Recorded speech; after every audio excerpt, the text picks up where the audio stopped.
Coucou les loulous, nous partons encore en voyage, mais cette fois nous plongeons au cœur du secret du rocher noir. Le secret du rocher noir de Joe Todd Stanton à l'école des loisirs.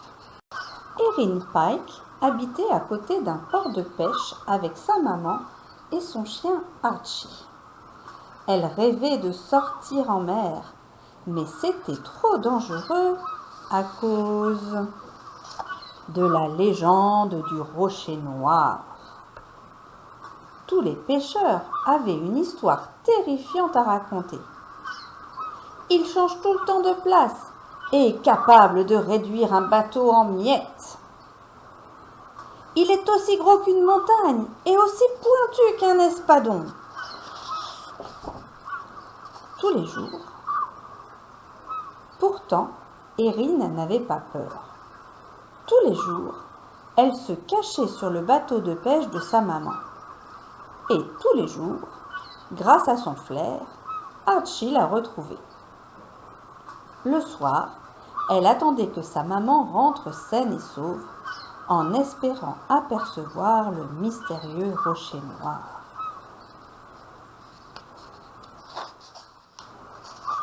Un matin, Erin imagina un plan pour tromper le flair d'Archie.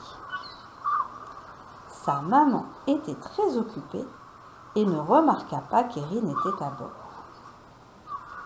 Au cours de la journée, le brouillard descendit et devint plus épais, toujours plus épais, jusqu'à ce que Erin ne voie pas plus loin que le bout de son nez.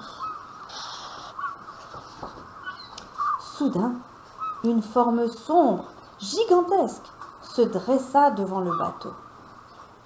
Le bateau vira brusquement, et comme il repartait dans le brouillard, Erin tomba à l'eau sans que sa maman s'en aperçoive. Erin nagea de toutes ses forces pour remonter à la surface, mais plus elle luttait, plus elle coulait, jusqu'à ce qu'elle se retrouve dans l'obscurité la plus totale. Alors, un grondement sourd et menaçant retentit autour d'elle. Le rocher noir se réveillait.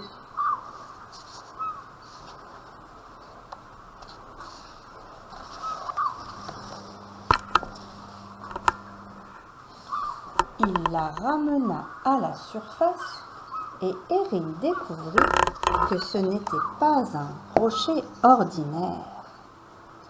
C'était une immense créature vivante, entourée de centaines d'espèces de poissons multicolores.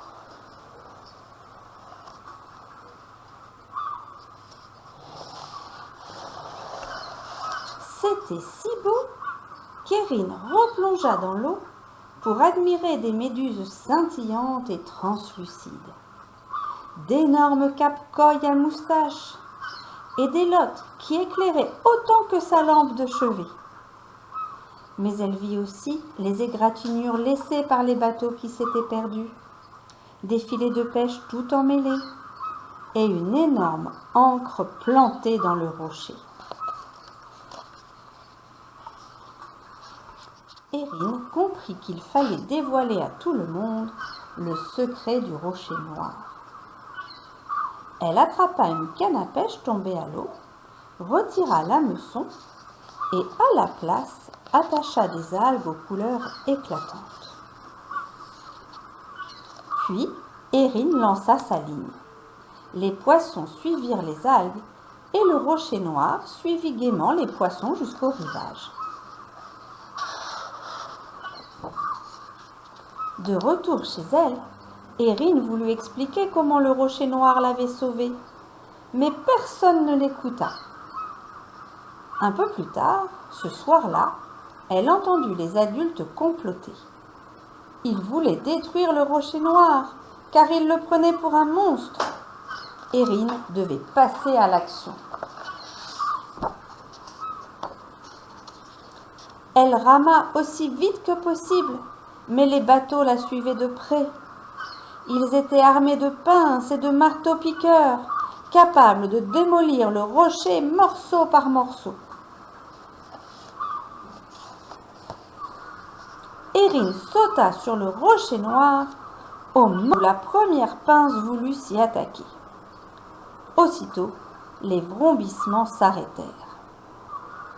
Et tous les animaux qui vivaient sur le rocher noir remontèrent à la surface un par un. Au clair de lune, la mer s'illumina. Les pêcheurs n'avaient jamais rien vu d'aussi beau. Ils comprirent alors qu'ils s'étaient trompés. Le rocher noir n'était pas un monstre, c'était le refuge de tous ces animaux extraordinaires.